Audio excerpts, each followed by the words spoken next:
ఒక్కసారి సంపూర్ణ సేవకు ఇల్లు విడిచి బయటికి వెళ్ళాక ఆకలి, కరువు, శ్రమ, ఇబ్బంది.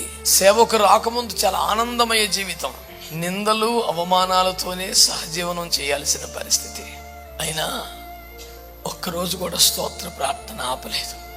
భయంకరమైన జ్వరముతో పీడింపబడుతూ బాధింపబడుతూ ఉన్నాను. కానీ ఆ ప్రాంతం నీళ్లు తాగితే మళ్ళీ నీకు ఈ సమస్య వస్తుంది, ఈ జ్వరం వస్తుంది అన్నారు. భయంకరమైన జ్వరం. ఏడుస్తూ ఉంటే ప్రభు ఆత్మ నా హృదయంలో మాట్లాడుతూ, లేచి వెళ్ళు. నా ఏడుపు చూడలేక వాళ్ళు ఏడుస్తూ సరే వెళ్ళందా. ఆ బస్సులోనే ఆఖరి పెట్టి మీద ఉండి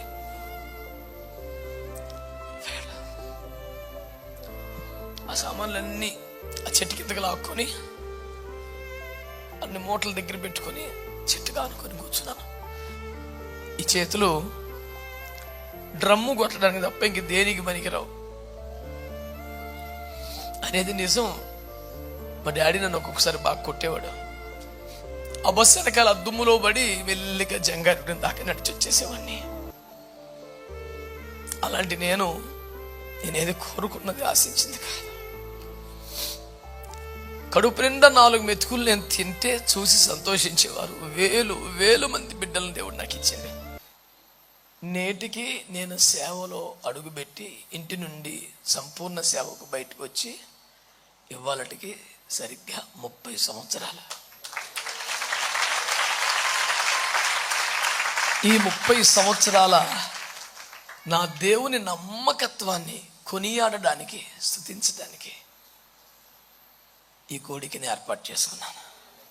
నా ఆశ ఏంటంటే 30 సంవత్సరాలు ప్రభు కాపాడాడు కదా, బ్రతికించాడు కదా, వాడుకున్నాడు కదా, ఎందరో పరిశుద్ధుల సహవాసం, సహచర్యం అనుభవింపజేశాడు కదా. ఆయన నమ్మకత్వాన్ని కనీసం ఒక 7 గంటలైనా అలాగే థ్యాంక్స్ చెప్పాలి. ఓ ఆర్థిక స్థితి, స్తోమత కలిగిన కుటుంబంలోనే పుట్టి పెరిగాను. నాకు 18 ఏళ్ళు వచ్చే వరకు కష్టాలు, బాధలు, కరువులు, ఇబ్బందులు ఏమీ తెలీదు. చాలా ఆహ్లాదంగా, ఆనందంగా, సంతోషంగా, ఆత్మీయంగా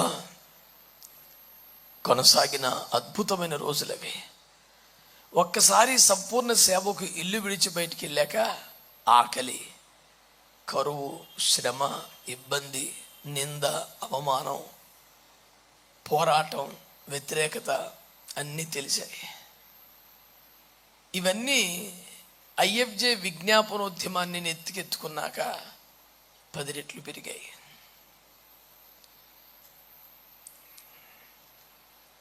సేవకు రాకముందు చాలా ఆనందమయ జీవితం, సేవకు వచ్చాక శ్రమలు, కన్నీళ్ళు, కష్టాలమయ జీవితం. ఐఎఫ్జే మొదలెట్టాక నిందలు అవమానాలతోనే సహజీవనం చేయాల్సిన పరిస్థితి. శ్రమ పడుతున్నాం, నిందించబడుతున్నాం, అవమానపరచబడుతున్నాం, అనుమానించబడుతున్నాం, తృణీకరించబడుతున్నాం, తీవ్రంగా వ్యతిరేకతను అనుభవిస్తున్నాం, అన్యాయమైనటువంటి తీర్పుకు గురవుతున్నాం. అయినా ఒక్కరోజు కూడా స్తోత్ర ప్రార్థన ఆపలేదు. ఒక్క పరిచయను కూడా ఎగ్గొట్టలేదు. అప్పగించిన ఏ సేవను పక్కన పెట్టలేదు. నవ్వుతూ, తుల్లుతూ, ఎగురుతూ, గంతులేస్తూ సేవ చేసేవాళ్ళం. ఏడుస్తూ, మూలుగుతూ చేస్తున్నాం. సేవ అయితే ఆపలేదు. ఎంతో బలహీనుణ్ణి, ఎంతో విర్రగొట్టబడిన వాడిని, నలుగొట్టబడిన వాడిని. అయినా ప్రభు కృపలో వాడుకుంటున్నారు. చాలా సంవత్సరాల క్రితం ఒక స్టేట్మెంట్ చూశాను.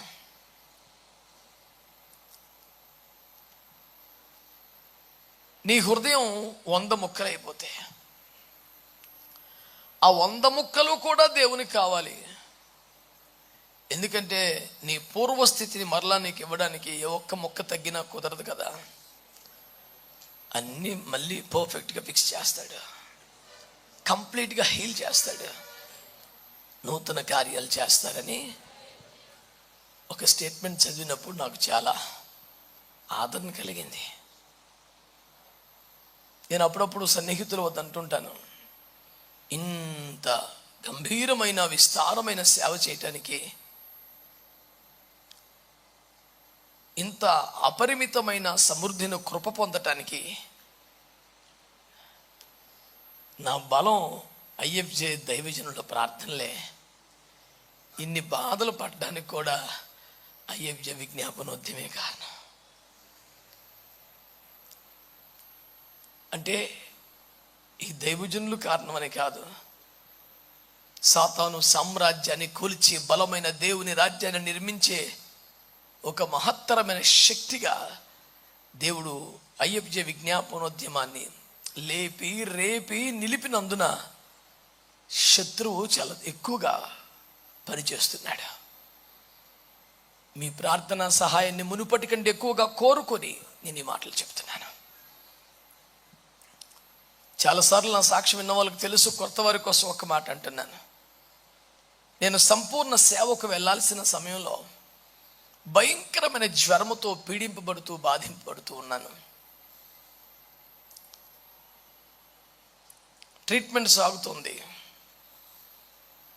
ఏ ప్రాంతంలో ప్రభు నన్ను పంపారో ఆ ప్రాంతపు నీరు నా ఆరోగ్యానికి సరిపడక, మీరు మినరల్ వాటర్ తీసుకెళ్ళండి, లేదా ఈ ప్రాంతపు నీళ్ళు 5 లీటర్లు 10 లీటర్లు తీసుకెళ్ళి కాచి చల్లార్చి వాడుకోండి. కానీ ఆ ప్రాంతం నీళ్లు తాగితే మళ్ళీ నీకు ఈ సమస్య వస్తుంది, ఈ జ్వరం వస్తుంది అన్నారు. నాకేమనిపించిందంటే, ఏ ప్రాంతంలో సేవ చేయాలో ఆ ప్రాంతపు నీరు ఒక చుక్క తాగకుండా సేవ చేయటం ఎన్ని రోజులు సాధ్యం? అది ఎంతకాలం నడపగలం? లేదు ప్రభు, నువ్వు స్వస్థపరచు, అంతే తప్ప నేను ఇలా మెయింటైన్ చేయటం సాధ్యం కాదని ప్రార్థన చేసుకుంటున్నాను. ఆ రోజు అన్నయ్య కాలేజీకి వెళ్ళారు, డాడీ ఏలూరు వెళ్ళారు, మమ్మీ స్త్రీల కొట్టడానికి వెళ్ళింది, ఇంట్లో ఒక్కరిని ఉన్నాను. భయంకరమైన జ్వరం, 104 జ్వరం అంటే అది మామూలు అయిపోయింది. ఒక్కరిని ఇంట్లో ఉండి మంచం దిగి మెల్లిగా మోకాళ్ళేసి, ప్రభా నువ్వేమో సేవకు పిలిచావు, ఆ ప్రాంతానికి వెళ్ళమన్నావు, నువ్వు పంపితేనే వెళ్ళాను, కానీ ఇలాంటి పరిస్థితులు వచ్చాయి, అక్కడ నీరు కూడా తాగకూడదంట. నేను ఈ మందులతో ఇంజక్షన్లతో ఎంతకాలం, యాంబిస్టోన్ 12 lakhs ఇంజక్షన్స్ 90 రాశాడు డాక్టర్. రోజుడిసి రోజు ఒకటి చేసుకోవాలా. అప్పటికి 45 ఇంజక్షన్లు పూర్తయినాయి. చాలా బలహీనత, భయంకరమైన జ్వరం. ఏడుస్తూ ఉంటే ప్రభు ఆత్మ నా హృదయంలో మాట్లాడుతూ, లేచి వెళ్ళు, నేను స్వస్థపరుస్తాను, వాడుకుంటాను మాట్లాడారు. మళ్ళీ శ్రద్ధగా వినే ప్రయత్నం చేస్తే, అవును నేను చెప్పిన స్థలానికి వెళ్ళిపో అని మాట్లాడితే, మరి ట్యాబ్లెట్లు ఇంజక్షన్లు ఈ వాడితే కూడా నీళ్ళు తాగకూడదు అనేది కండిషన్. దేవుడు స్వస్థపరుస్తాను నాకు ఎందుకని మెల్లిగా సుమారు 17 రోజులుగా మంచం దిగిన నేను ఓపిక తెచ్చుకొని ఆ ట్యాబ్లెట్లు ఇంజక్షన్లు అన్నీ కట్టగట్టి సైకిల్ వేసుకుని కిలోమీటర్ దూరంలో ఒక భయంకరమైన చెరువు ఉంటే అందులో వారేసి వచ్చి స్నానం చేసి ఆ చిన్న సూట్ కేసులో 2 జతలు బట్టలు సర్దుకొని కూర్చున్నాను. మమ్మీతో పాటు స్త్రీలందరూ స్త్రీల కూట ముగించుకొని నా కొరకు ప్రార్థనలు చేసుకుని వచ్చేపాటికి తయారై కూర్చొని ఉన్నాను. వాళ్ళంతా చాలా సంతోషంతో, దేవుడు మన ప్రార్థనలు విన్నాడు, చిన్నబాబుని దేవుడు స్వస్థపరిచాడు అని స్తోత్రాలు చెప్తున్నారు. మమ్మీ దగ్గరికి వచ్చి, ఇట్లనో కొడుక అని పట్టుకుంటే భయంకరంగా కాలుతున్నాను. అరే జ్వరం తగ్గలేదా, మరేంటి తయారై కూర్చున్నావు? నేను బుట్టాయిగూడెం వెళ్ళిపోతాను మమ్మీ అన్నాను. వెళ్దులేనా, నేను సేవకి వెళ్ళొద్దని ఎవరైనా పంపిందే మేం కదా, ఏం భయపడకు, తగ్గినాక స్వస్థపడ్డాక వెళ్తలే. లేదు మమ్మీ దేవుడు వెళ్ళిపోమంటున్నాడు. మేమేమని వద్దంటున్నామా, వెళ్ళమనే కదా అనేది, కానీ జ్వరం తగ్గాక వెళ్ళా. లేదు మమ్మీ ఇప్పుడే వెళ్ళిపోమంటున్నారు. ఈలోపు నాన్నగారు వచ్చారు. సంఘస్థులందరూ ఏడుస్తున్నారు, అట్లా మొండిగా చెయ్యొద్దు, అమ్మ నన్ను చెప్పిన మాట విను. చెప్పిన మాట వినని పిల్లలం ఎప్పుడు కాదు, మేము చాలా క్రమశిక్షణలోనే పెంచారు. అన్నయ్య అక్క వచ్చారు, అందరూ మూర్ఖంగా మొండిగా మాట్లాడకు, చెప్తున్నారు కదా విను. ఎందరు చెప్పినా ఆ మాటలు వ్యతిరేకించాలని కాదు, కానీ దేవుని మాట చెవుల్లో మారు మోగుతున్నప్పుడు ఇంకేమీ ఎక్కదు.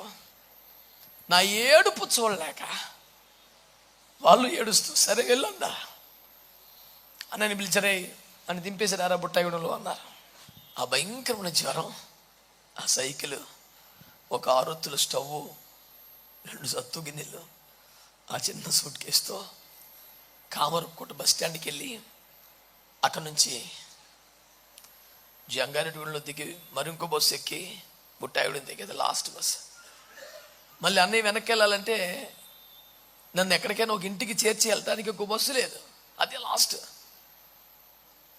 తను కూడా చిన్న వయసే కదా, నాకన్నా 1.5 సంవత్సరం పెద్దోడు, నాకు 18. తమ్ముడంటే పిచ్చి ప్రేమ. ఇంత మూర్ఖత్వం ఎందుకు, తగ్గాక వెళ్ళొచ్చు కదా, మమ్మీ డాడీ చెప్తున్నారు కదా ఆగొచ్చు కదా, చెప్పిన మాట వినాలి అని వీడికి అర్థం అవ్వాలి అన్న తపన తప్ప ఏమీ లేని పరిస్థితి. రిటర్న్ వెళ్ళటానికి బస్సు లేదు. ఆ రోజుల్లో 94 జూలై 18 నాటికి బుట్టాయిగూడెంలో బస్ స్టాండ్ అంటే ఒక చెట్టు కింద ఆపుతారు బస్సులు అంతే. రాత్రి 10 అంటే ఆ కాలంలో ఏజెన్సీలు ఎట్లుంటుంది, ఇప్పుడే బిక్కుమంటూ ఉంటాయి ఊర్లు. నా సామాన్లన్నీ దింపి సైకిల్ దింపి బస్సు వెళ్ళిపోతుంది. ఆ బస్సులోని ఆఖరి మెట్టు మీద ఉండి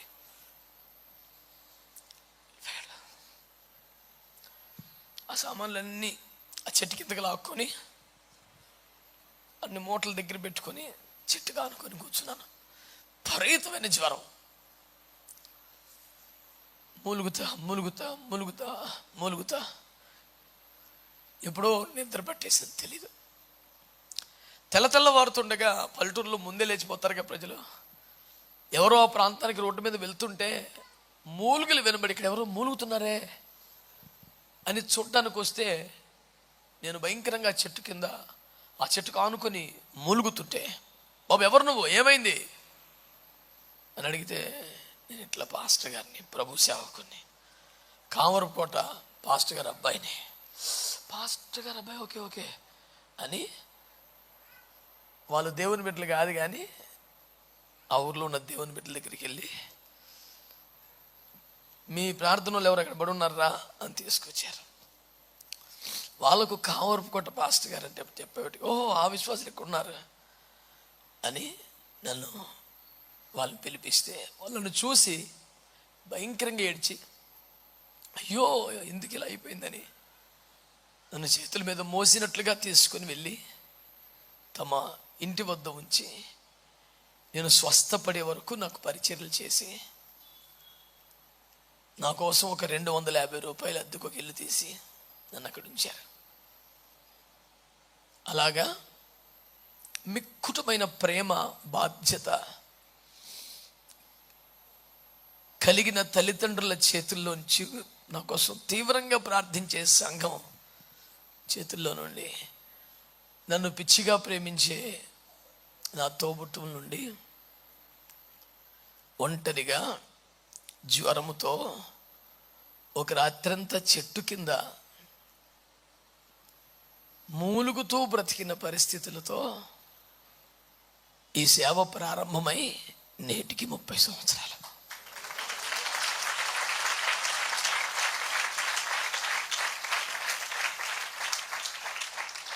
ఈ 30 సంవత్సరాలు దేవుడే కాపాడాడు. ఈ చేతులు డ్రమ్ము కొట్టడానికి తప్ప ఇంక దేనికి పనికిరావు అనేది నిజం. మా డాడీ నన్ను ఒక్కొక్కసారి బాగా కొట్టేవాడు. అదే తిండి పెడుతున్నాం, అదే శ్రద్ధ చూపుతున్నాం, అదే స్కూల్లో చేర్పించాం, అదే టీచర్స్ నీకు చదువు చెప్తున్నారు, అన్నయ్య అక్కకు వచ్చినంత మార్కులు నీకు ఎందుకు రావట్లేదని. కనీసం ఒక 10 మార్కులన్నా తక్కువ వచ్చే వాళ్ళిద్దరికన్నా. నీకెందుకు తక్కువ వస్తున్నాయి, నీకేం తక్కువ చేశాం మేము అని బాగా కొట్టేవాళ్ళు. నేను బాగా ఏడుస్తుంటే జాలి వేసేది, కానీ నాకు మార్కులు రావాలని నేను యథార్థంగానే కష్టపడినా వాళ్ళిద్దరికి ఉన్నంత తెలివితేటలు నాకు లేకపోవటం, సామర్థ్యం లేకపోవటం వల్ల చదువు వాళ్ళతో సమానమైన మార్కులు వచ్చాయి కాదు. డ్రమ్ము మాత్రం మంచిగా కొట్టేవాడిని, పరిచర్య ఏదైనా చక్కగా చేసేవాడిని. ఇక డ్రమ్ము కొట్టాను తప్ప ఇంకెందుకు పనికిరాను అనే పరిస్థితి. అలాంటి ఈ చేతులు వేలకు వేలు ఆత్మలకు బాప్తిస్మాలు ఇచ్చేలాగా ప్రభు చేశారు.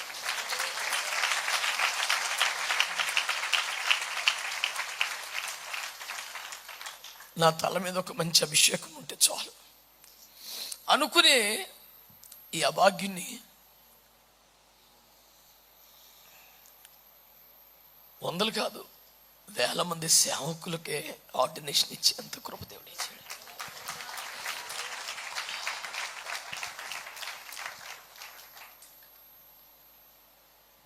జంగారెడ్డిగూడెం నుంచి బుట్టాయిగూడానికి 10 కిలోమీటర్లు, ₹2 బస్ ఛార్జ్. ఆ ₹2 లేక బస్సు వెళ్ళిపోయేదాకే చెట్టు చాటుకో ఎక్కడో ఉండి, బస్సు వెళ్ళిపోతున్నప్పుడు పరుగు పెరుగుని వచ్చి బస్సు మిస్ అయిపోయింది అనే భావన ప్రజలకు కల్పించి ఆ బస్సు వెనకాల దుమ్ములో పడి మెల్లిగా జంగారెడ్డి దాకా నడిచి వచ్చేసేవాడిని. అలాంటి నేను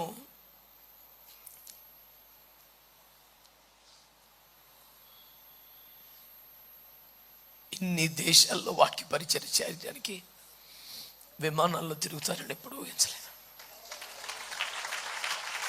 అసలు ఊహకే లేదు.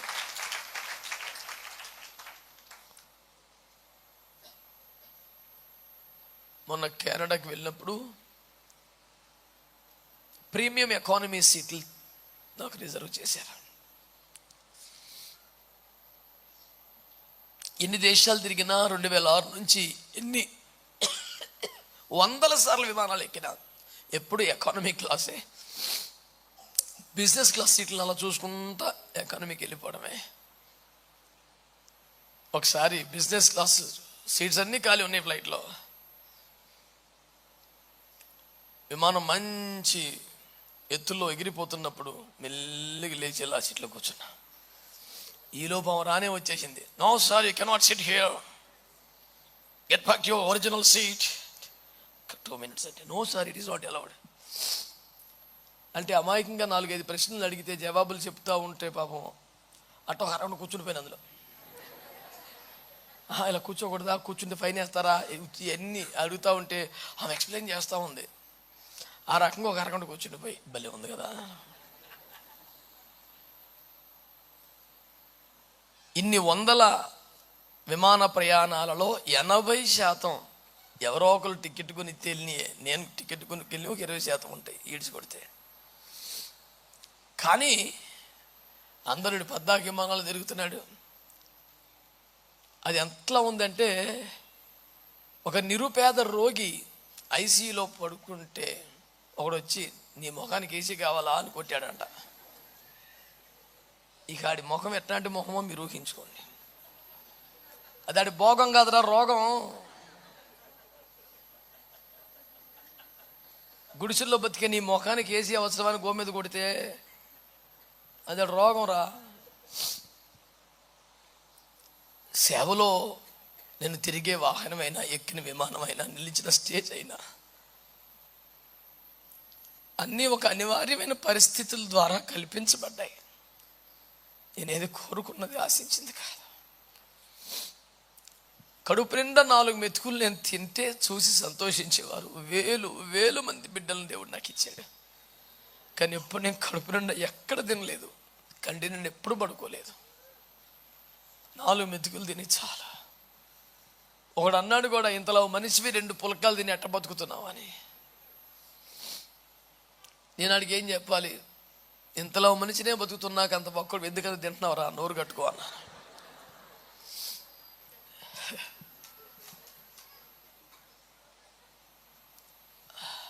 ఇదే స్థలంలో ఆ చివరి జనరేటర్ ఎక్కడైతే ఉందో అక్కడ ఒక 2 గోడలు, 6 పైపులు, 6 రేకులతో ఒక చిన్న షెడ్ వేసుకొని ఒక 5 సంవత్సరాలు నేను నా భార్య ఉన్నాం. ఆ ఇంటిని చూసి మా డాడీ చాలా కన్నీరు పెట్టుకున్నాడు. అయ్యో, ఇల్లు కట్టుకుంటున్నానంటే దేవుడు నీకు మంచి కృపించాడు అనుకున్నాను, కానీ ఏంట్రా ఇది కోళ్ళగూడు కన్నా దారుణంగా ఉంది, పరువు తీసేసావు కదరా. డాడీ నా దగ్గర డబ్బులు లేవు, చేత కావట్లేదంటే ఏదోటి చేద్దును కదా, ఎందుకంత అసహ్యం కట్టుకున్నావు, పరువు పోయిందిరా, మన పని వాళ్ళకు కూడా ఇట్లాంటి షెడ్ వేయలేదు కదా అని కన్నీరు పెట్టుకున్నాడు. లేదు డాడీ, మీ సహాయం లేకుండా ఎవరిని అడగకుండా చిన్న ఇల్లైనా కడితే మీరు సంతోషపడతారు అనుకున్నాను, కానీ మీరు కళ్ళని నీళ్ళు పెట్టుకుంటారు అంటే మళ్ళీ కళ్ళు తుడుచుకొని, లేదు నాన్న ఇంత గౌరవం ఏంట్రా, నిన్ను ఈ స్థితిలో మేము ఊహించుకోలేకపోతున్నాం అన్నారు.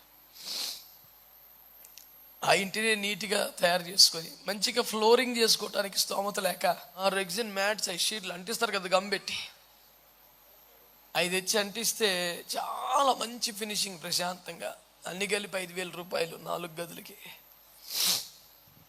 అవి వేసుకుంటే మళ్ళీ డాడీ వచ్చి చూసి మమ్మీకి చెప్పారంట, వాడి ఇల్లు చాలా మంచిగా తయారు చేసుకున్నాడు. ఇప్పుడు చిన్న చిన్న వాటిల్లోనే సంతోషించే బ్రతుకులు మాయ.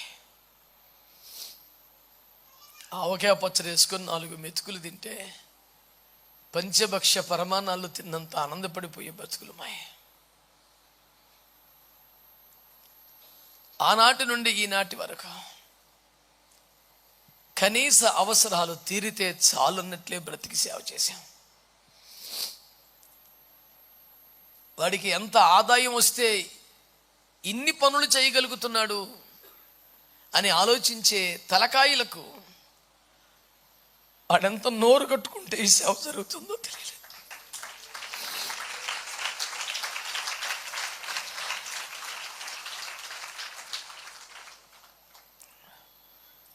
దర్జాగా ఏసీలో పడుకున్నాడు అనుకునే లోకస్తులకు అడుగు ఏసీలో ఆదమరిచి నిద్రపోతున్నాడా, దేశం కొరకు చేతులు ఎత్తుతున్నాడు అనే సంగతి తెలియదు. తుర్రుమని కారేసుకెళ్ళిపోయాడు సుశాంత్ లోపల అని మాట్లాడేవాడికి చిన్నప్పటి నుంచి సొంత కారులో తిరిగి ఆర్టీసీ బస్ ఎప్పుడో పెద్దయ్యేకెక్కి కారుల్లోనే పుట్టి పెరిగినట్టుగా బతికి సభలకు వెళ్ళటానికి బస్సు కోసం రోడ్డు మీద నిలబడితే పొరపాటు ఏదైనా ట్యాక్సీ ఆపి రాజమండ్రి అని కేకలేస్తే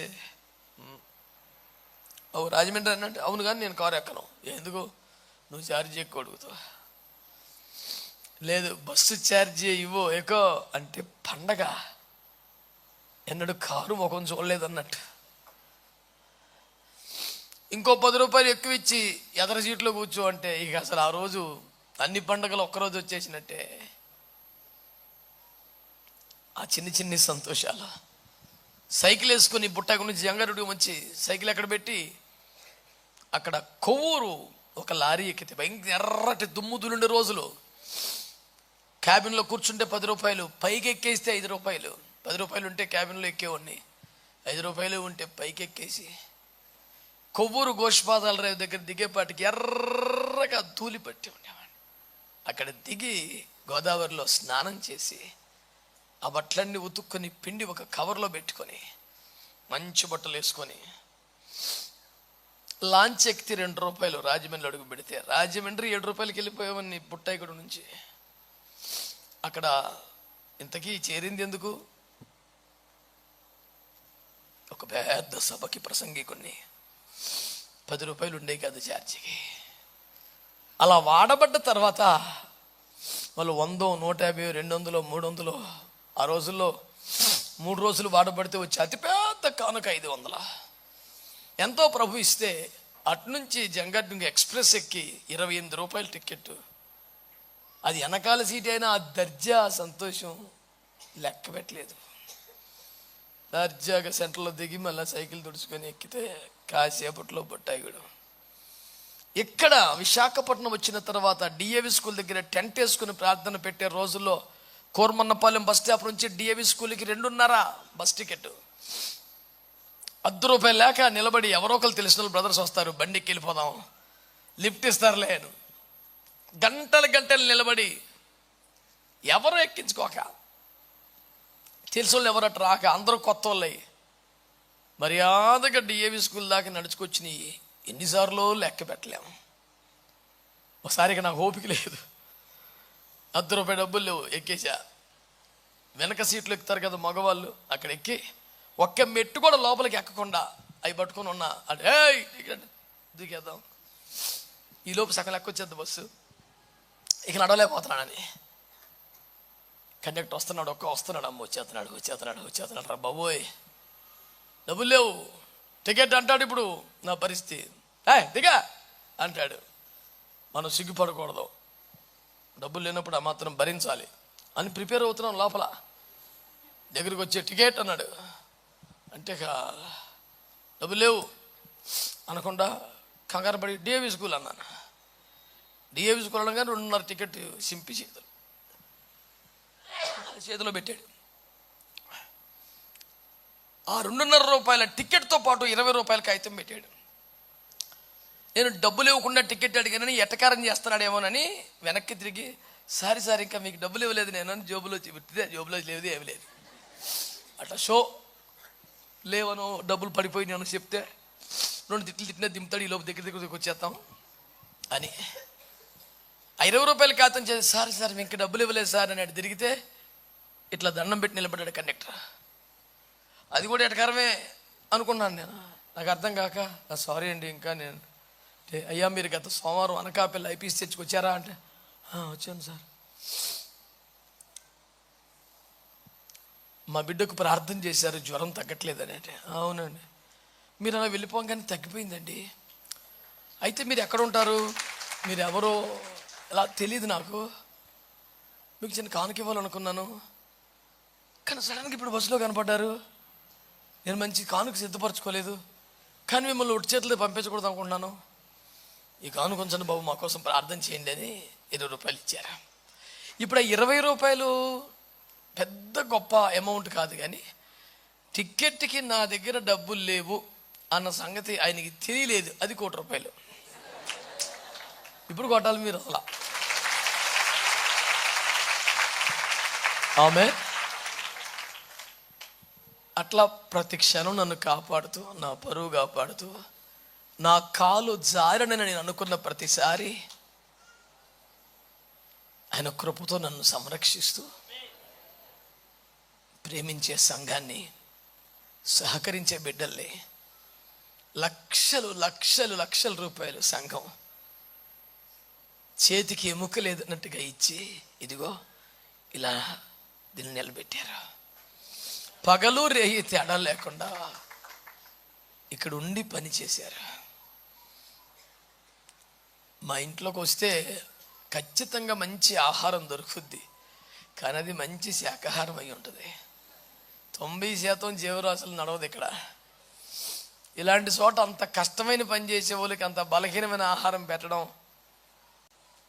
న్యాయం కాదు కానీ క్షేమం అని తలంచి అదే పెడుతుంటాం మేము. పాపం వాళ్ళు ఇంటికి వెళ్తే ఏ క్లాస్ అయిన జీవరాశుల్ని తిని వచ్చేస్తారు మళ్ళీ పని చేయడానికి. కానీ మేము ఆపి వాళ్ళు ఎంతో ప్రేమించే దోసకాయలు, వాళ్ళు రోజు ప్రార్థించుకునే కాకరకాయలు అన్నీ వాళ్ళకి వండి పెట్టాము. అయినా వాళ్ళు దేవుని పని కనుక ఇది మానలేదు. ఆత్మీయ తండ్రి వడ్డించాడు కనుక ఈ కూర వద్దనలేదు. చాలామందికి డబ్బులన్నీ నాకు ఎక్కడి నుంచో వచ్చేస్తున్నాయి, ఇంత గట్టేస్తున్నాయని అనుకుంటారు. వాళ్ళు సంఘ కాపర్లు అయితే వాళ్ళకి అలాంటి డౌట్ రాదు. ఎందుకంటే ప్రేమించే సంఘం, ప్రార్థించే సంఘం, సహకరించే సంఘం ఇలాంటి కార్యాలు చేస్తుంది. దాన్ని బట్టి ప్రభువుని స్తుతిస్తున్నాను. ఎన్నో కష్టాలు, శ్రమలు, నిందలు ఈ సేవలో నన్ను మిక్కుటముగా ప్రేమించిన, చేయి పట్టుకుని నడిపి నాకు సేవలు నేర్పిన, తర్ఫీదు చేసిన మా నాన్నగారు ఏ జబ్బులు లేకుండా, రోగాలు లేకుండా, హాస్పిటల్లో పడకుండా, ఎవరితో సేవలు చేయించుకోకుండా అకస్మాత్తుగా మాయమైపోయినట్టుగా సడన్గా సిక్కై చనిపోవడం. ఒక్కరోజులో రెండో రోజుకే చనిపోయారు. ఒక భయంకరమైన షాక్, ఊహించలేదు. మినిమం రోజుకు 5 కిలోమీటర్లు వాకింగ్ చేశారు. కొన్ని 15-20 సంవత్సరాలు నాన్ స్టాప్గా. సడన్గా వారు ప్రభు దగ్గరికి వెళ్ళిపోయారు. ఆ తర్వాత కొంతకాలానికే నాన్నగారు ఉంటుండగానే ఆయనే మమ్మల్ని కనిపెంచిన సేవలో దేవుడు తనను వాడుకునే బలమైన అభిషేకపు తీరు, సామర్థ్యాన్ని, ప్రభావాన్ని బట్టి సేవలో మమ్మల్ని ప్రోత్సహించే, బలపరిచే మనస్సును బట్టి మా బావగారి ఆత్మీయ నాయకత్వంలో మేము సేవ చేసేవాళ్ళం. ఒక దినాన సడన్గా వారే ఫోన్ చేసి, ఇక మీదట నేను మీకు ఆత్మీయ నాయకుడిగా ఉండలేను, ఐఎమ్ సారీ అని ఫోన్ పెట్టేశారు. నాన్నగారు చనిపోయారు. కొద్ది కాలానికే బావగారు విడిచిపెట్టేశారు. బాగా నేను నా భార్య ఏడ్చి పైకప్పు లేని వాళ్ళం అయిపోయాం కదూ అని ప్రార్థనలు చేస్తున్నాం. దేవుడు సురేష్ అయ్య గారి ఆత్మీయ నడిపింపులో ఉండాలని ప్రేరణ కలుగ చేశారు. వెంటనే ఫోన్ చేసి అడిగాను అయ్య గారిని, మీరు మా దగ్గరికే స్పీకర్గా వస్తున్నారు, మా బైబిల్ స్కూల్కే ప్రిన్సిపల్గా ఉన్నారు, నేను మీకేం ఆత్మీయ నాయకుడిగా ఉండాలి అన్నారు. లేదయ్యా, మేము ఉద్రేకంగా చెప్పటం లేదు, బాగా ఆలోచించి ప్రార్థన చేసుకుని సిద్ధపడి చెప్తున్నామంటే చాలాసేపు మాట్లాడిన తర్వాత సరే అలాగే పాస్టర్ గారు రండి అన్నారు. ఒక మంచి తండ్రి దొరికాడు అని 2012లో సంతోషపడ్డాం. 2017 కల్లా అయ్యగారు కూడా మహిమలోకి వెళ్ళిపోయారు. నా జీవితంలో నేను ప్రేమించిన, నేను గౌరవించిన, నేను ఆశించిన అభిషక్తులు ఒక్కొక్కరు నన్ను ఒంటరి చేసి వెళ్ళిపోయారు.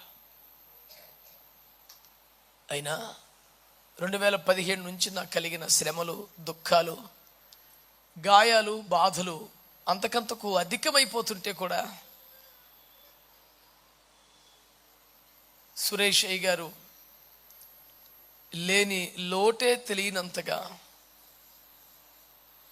నిత్యం మా మమ్మీ, మా పాస్టమ్మ గంటలు గంటలు కొలది చేతులెత్తి కన్నీరు కార్చే ప్రార్థనా సహాయానికి తోడు నాకు దుఃఖము, శ్రమ, కష్టము కలిగిన ప్రతిసారి తన ఆరోగ్యము, తన సేవా ఒత్తిళ్ళు పట్టించుకోకుండా నా కొరకు మోకరించి చేతులెత్తి మా చుట్టూ ఒక ప్రాకారములాగా నిలబడిన తల్లిగారు రామగుండంలో గ్లోరియస్ మినిస్ట్రీస్కి నేతృత్వం వహిస్తూ జరిగిస్తున్న మేరక్క గారు, వారికి నిండు మనసు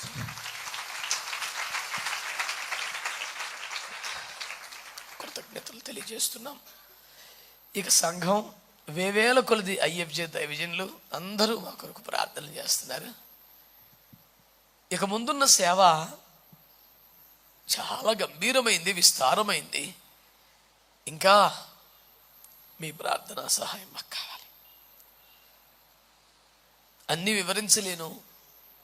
పోరాటాలన్నీ మీరు అర్థం చేసుకున్నారు, మీలో చాలామందికి తెలుసు, చూస్తున్నారు. మేము బ్రతుకున్నంత కాలం నమ్మకమైన, యోగ్యమైన, మహిమగల సేవలు చేయడానికి దేవుడు మా చేతికి అప్పగించబడిన చివరి ఆత్మను కూడా ఒడ్డుకు దాటించే వరకు యోర్దాను మధ్యలో నిలబడిపోవటానికి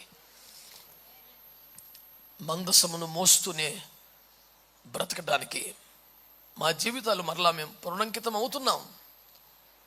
మా కొరకు, ఈ పరిచర్ల కొరకు మీరు ప్రార్థనలు కొనసాగించగలరని